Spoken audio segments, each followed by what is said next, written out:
Hello guys, welcome back to our channel unforgettable motivation. दोस्तों, आज मैं बात करने जा रही हूँ एक भारतीय की जिसने पूरे विश्व में भारत का नाम रोशन किया। भारत एक ऐसा देश है जहाँ हमेशा से ही टैलेंटेड लोग जाने जाते हैं। आज भारतीय लोग अपने टैलेंट के दम पर दुनिया की बड़ी बड़ी कंपनियों में ऊंचे ऊंचे पदों पर कार्यरत हैं। उन लोगों ने यह मुकाम अपनी मेहनत के दम पर हासिल किया है। आज हम ऐसी ही एक भारतीय की बात करने जा रहे हैं जो इस समय दुनिया की सबसे बड़ी कंपनी के सीईओ हैं। हम बात कर रहे हैं सुंदर पिचाई के बारे में, जो गूगल और उसके पेरेंटल कंपनी अल्फाबेट के सीईओ हैं। यह मूल रूप से भारत से जाने जाते हैं पिचई सुंदरराजन, जो सुंदर पिचई के नाम से जाने जाते हैं। इनका जन्म तमिलनाडु के एक शहर मदुरई में हुआ था। वो एक मध्य वर्गीय परिवार के हैं और उन्होंने बचपन में ना ही कभी टेलीविजन देखा और ना ही कभी गाड़ी में सफर किया।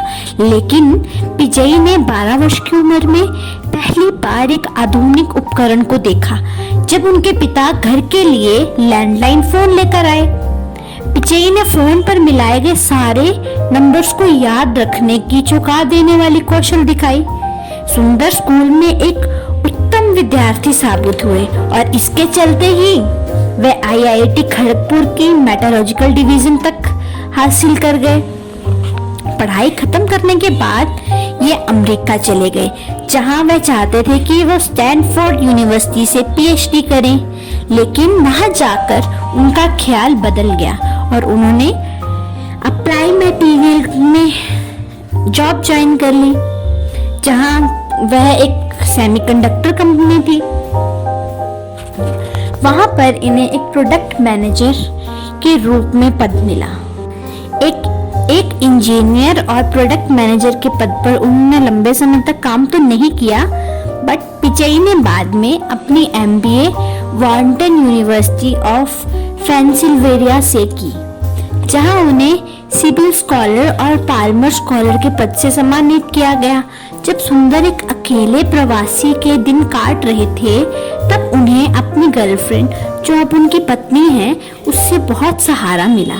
कहा जाता है कि उनकी सफलता पाने के हर एक प्रयास में उनकी वाइफ अंजलि, जो अब उनकी वाइफ है, उस समय उनकी गर्लफ्रेंड थी, उन्होंने उनका हर दम साथ दिया। और ऐसे ही पिचई 2004 में गूगल से जुड़ गए। उनका प्रवेश जीमेल के प्रदर्शन के साथ ही हुआ। बात है कि सुंदर ने इसे एक शरारत समझा, क्योंकि घोषणा के दिन, जो कि 1 अप्रैल 2004 थी, और 1 अप्रैल को कुछ सालों से अप्रैल फूल डे के नाम से मनाया जाता है। पिचई की पहली परीक्षा तब आई जब गूगल एक बहुत ही संगीन समस्या से गुजर रहा था। जब माइक्रोसॉफ्ट ने इंटरनेट एक्सप्लोरर पर डिफॉल्ट सर्च इंजन बदलकर अपना खुद का सर्च इंजन बिंग लगा दिया। यह 2006 में उन दिनों की बात है जब लगभग सभी इंटरनेट एक्सप्लोरर का इस्तेमाल करते थे। पिचई को इस समस्या का हल ढूंढने की जिम्मेदारी दी गई। उनका सुझाव गूगल टूलबार, जो कंप्यूटर और इंटरनेट ब्राउजर पर सीधे इंस्टॉल किया जा सकता है, वो था और गूगल का उपयोग हो सकता है। और जल्द ही वे गूगल के दूसरे प्रोडक्ट पर काम करने लगे, जैसे Google cares, Google PACS etcetera.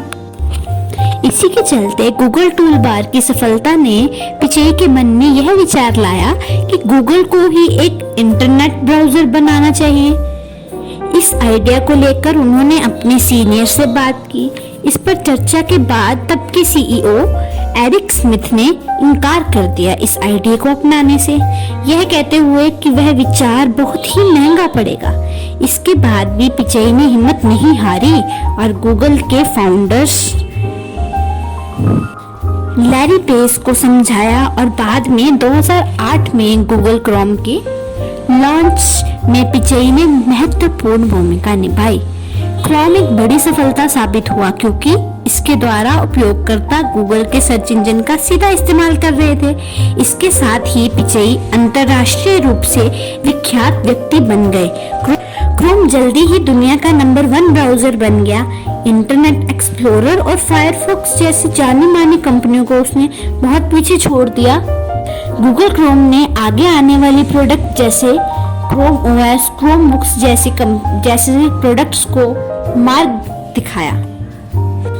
2008 में Pichai vice president of product development बन गए।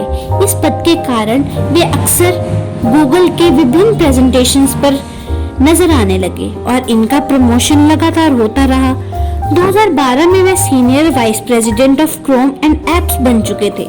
इसके एक साल के अंदर पिचाई को एंड्रॉइड भाग संभालने का जिम्मा दे दिया गया और अब तक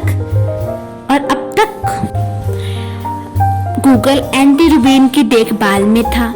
अपनी काबिलियत दिखाते हुए पिचाई ने एंड्रॉइड 1 का निर्माण किया, जिसके अंतर्गत स्मार्टफोन बहुत ही सस्ते दाम पर दुनिया भर को लुभा सका। 5 बिलियन लोग एंड्रॉइड की दुनिया से जुड़ गए। बहुत जल्द सुंदर पिचाई का एक और प्रमोशन हुआ और वह हेड ऑफ प्रोडक्ट्स 2014 बन गए। इस पद के कारण वह लैरी पेज के नीचे काम करने लगे। जिसके अलावा सुंदर पिचाई गूगल के सबसे जाने माने व्यक्ति बन चुके थे। अब तक सुंदर पिचाई पर बाकी सारी कंपनियां ध्यान देने लगी थी, जिसके चलते ट्विटर ने उन्हें अपने वाइस प्रेसिडेंट के पद के लिए न्योता दिया और बाद में वह ट्विटर के सीईओ बनने की भी बात चल रही थी। लेकिन वह गूगल से वफादारी निभाते हुए दूसरी टेक कंपनियों के प्रस्तावों को ठुकराते गए। यह तब हो रहा था जब गूगल एक और कंपनी अल्फाबेट इंक को बना रहा था। इसलिए सुंदर पिचाई को रोकने के लिए सुंदर पिचाई को नया सीईओ घोषित कर दिया गया। गूगल का यह मानना था कि सुंदर पिचाई उनके पेशे का एक अनमोल व्यक्ति है। सुंदर पिचाई एक मिसाल है उन लोगों के लिए जो सफलता पाना तो चाहते हैं लेकिन मुश्किलों का सामना नहीं करना चाहते। सफलता का रास्ता बहुत ही टेढ़ा मेढ़ा होता है और मुश्किलों से भरा होता है, पर सुंदर पिचाई की तरह उनका सामना कीजिए और बिना रुके आगे बढ़ते जाइए। आपको सफलता जरूर प्राप्त होगी। Thank you guys.